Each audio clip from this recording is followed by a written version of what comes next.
Okay, so here we are in book 2, chapter 1 of Magium. Let us begin. I'm kind of excited for this. It's been, I think last time I recorded was 23rd of September, and I think it is 21st or 22nd of November, October today. So yeah, it's been a month.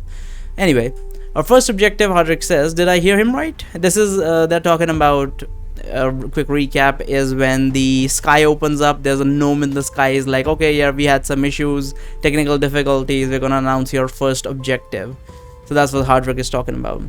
Our first objectives, Hardrick asks, did I hear him right? That's right, you heard me, Golemuk. The Gnome King says, as if he were responding to Hardrick's question, I'm now going to announce the objectives of the tournament's first round, so you'd better pay attention because I'm not planning to repeat myself. Are you ready? Golemuk makes a short pause before he continues. Very well then, he says. First objectives are as follows. You will need to each find a glowing pine cone, bring it to the city of Galamir. Glowing pine cones grow only on the continent of Wraithia, so most of you may not know much about them, but they basically look just like regular pine cones, except they start glowing brightly when you take them in your hand. There is no time limit for completing the objectives, but the earlier you bring the pine cones to the destination, the quicker you can begin your next objective, which will give you a head start compared to the latecomers. Lastly, I would like to mention that in this round you will be allowed to form teams with other participants. A team can have as many members as you want. If you all confirm that you are a part of the same team when you reach Galamir, you will pass the first round together as long as you have at least one pine cone with you. That will be all for now.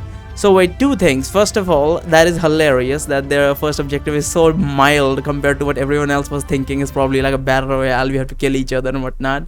Second of all, that's a pain in the ass. How will you even know? Like, the only way to figure it out if it's a magic pine cone or a normal pine cone is to like touch it. So do you just like go running around the fucking place just touching pine cones? And the third one is like they said, a team can has as many members as they want. At the same time, it's like you can have just one pine cone.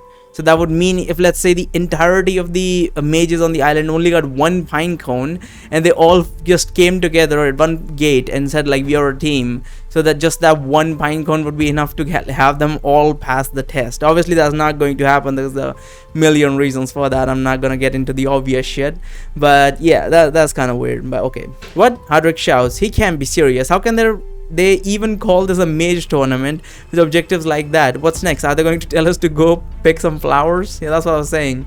Maybe you need to use magic to find the pine cones, Rose suggests. I'm a herbalist, but I've never heard of a glowing pine cone before. I almost forgot something very important, Golemuk says. Darren, the healer in armor, and all the members of his group are to present themselves at the gates of the royal castle of Thelius in exactly 5 hours. This includes the dwarf, the artificial mage, the Lasethi. Failure to do so will result in their disqualification from the tournament. The little girl that travels with them may also join them if she wishes, but she is not required to. Thank you all for listening. Have a nice day. And why are they pointing us out? Jeez. Maybe because we broke through the spell of the tournament. The gnome then presses a button and the transmission gets interrupted while the holographic screen in the air starts to disappear slowly, one by one. What does a one by one mean? Isn't it just one screen? Okay. Wait, how did he know that Barry was a Lasethi? Hardrick said. Didn't Barry himself only found about this recently?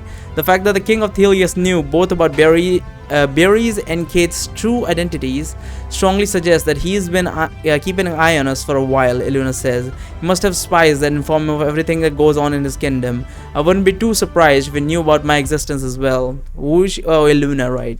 Ah, crap, Hardrick says. If that's the case, then maybe he also knows about me being a giant. Maybe they're calling me to the castle to kick me out of the tournament. I mean, they didn't call you a giant. He referred to you as a dwarf. So I don't see why he would specifically hide your identity while outing everyone else's. They're summoning us because of what happened with the noble yesterday, Darren says. They even have bounties on our heads. We wouldn't be too surprised that they'd want to interrogate us. Come on, let's hurry to the hospital. We don't have much time left. Who says that? Oh, Darren says that. Hospital can wait, Rose says. None of the injured are in critical condition and you only have 5 hours to get to the castle. I mean, it's probably nearby. Maybe the checks will take a lot of time. I don't know. We still need to get back to our house so we can grab your backpacks, and getting to the castle from here will take almost 2 hours by foot. Doesn't the city have some form of public transportation we could use to get there faster? Darren asks. Like what? Rose asks. Well, Darren says, like carriages pulled by horses? Oh, gods no. Rose says, shocked. Who would force a horse to pull a carriage? That would be even more horrible than animal hunting. Besides, the animal have left our cities decades ago. When the hunts began, they all live in the Golden Fox's domain now. Oh, right, Darren says. The animals can't talk here, I forgot. Alright, let's get going then. As long as we keep a steady pace, we should be fine. Can I have Araka back, please, for asks Hardrick as we start heading towards the mansion. Actually, I think I would rather hold on to her a little longer, if you don't mind, Hardrick says. Well, okay, Flower says. Well, make sure you keep an eye on her. Don't worry, Hardrick says. He starts to spin the amulet again. I'll be sure to give her all the attention she needs. He's still playing with her, jeez.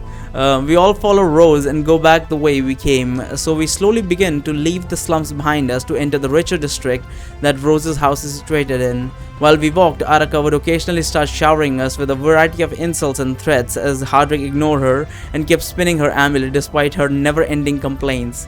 Will you shut her up? Darren says after a while. I've had enough of Araka to last me for a week. I don't need to hear her constant yammering the entire trip. Alright, sorry, Hardrick says. He closes the amulet, then continues to spin it by the chain. Araka is still shouting. Araka's shouting is still audible, but it's more of a mild annoyance now than the noise that the noise has been muffled. I think my wrist is starting to go numb from all the spinning. Hardrick says a few minutes later. Barry, what do you say? Do you want to give it a try? I'm sure it's a very rewarding experience. I think I'll pass. I still don't understand why are we torturing Araka exactly. I mean, she did kill us, I suppose, but she is going to kill us regardless when she comes out. So should we annoy her? But then she could give us a more gruesome, brutal death. So I'd rather not. Yeah, that's my logic on this one. Obviously, when we do the best choices or whatever, we'll go with whatever the guide says. But for now, since this is my own choices, then I'm gonna go with. I'll pass because I'd rather not annoy her when she comes out, torture us to death. At least I will get a quick death if she comes out. I think I'll pass, thanks. So to yourself, Hardrick said, but seriously, you don't know what you're missing. Another thing, by the way, just a little quick reminder, this is my own playthrough, so there is no, that slave girl is not around. She's dead in this one because I did not save her. Seriously, wondering what you're missing. So what do you guys think about your first objective? Flower asks. As we keep walking towards the mansion, I think that the guy who came up with them can shove them up his what? Oh, it's objectives. Right. Hardrick starts to say, but Darren interrupts him. Yes, we heard you the first time, he says, but what's done is done. I'm sure you will not be the only one to have complaints about the questionable nature of these objectives. I, for one, am relieved that they didn't tell us to start killing each other or something. They would have increased the casualties dramatically. Also, in this one, there is no chance of us and Rose, by the way. I just remember that in my own playthrough, which I'm playing right now, since I didn't save the slave girl, everyone is in a shit mood when we came back, and my character straight up went to sleep and just woke up the next morning, and we are doing all this shit the next morning. So there is no like interaction with all that stuff, so that we couldn't get Rose since we didn't save that one girl.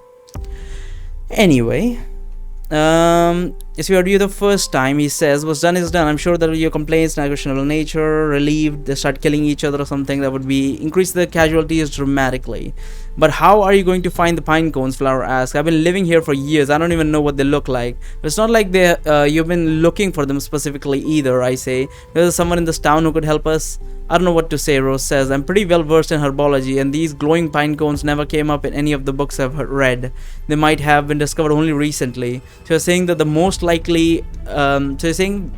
likely don't know where these pine cones are either, and they're just taking advantage of the situation to make us look for them in their place. Hardrick says, well, that's not exactly what I say, but oh, I swear, when I get my hands on the King of Thelius, I'm going to smack him right across the room, guards or no guards. Hardrick says, no, you're not. Kate says, you still can't hurt any of the locals, remember? Damn it, you're right, Hardrick says. Maybe it's not too late. Maybe Aiden will still give me the power if I ask him nicely. The dwarf stops in the middle of the road and starts shouting as loudly as he can. Aiden, he says, hey, Aiden, can you hear me? I want the power too. Come on out, damn it. I know you're hiding somewhere around here. Hardrick, Rose says, smiling uncomfortably. There are people living in these houses. Could you keep your voice down just a little bit? Also, you shouldn't stop in the middle of the alleyway like that. You might have trouble finding your way back to my house if you lose sight of us, because there are obviously other people around, of course. Alright, sorry, Hardrick says, I'm coming. When you get closer to the mansion, Rose's sibling, noticed us from afar, came running to greet us. We left Rose to talk about her little brother and sister while take care of her. Talk with her, okay. While we each went to our own room to get our backpacks when we got back to the yard.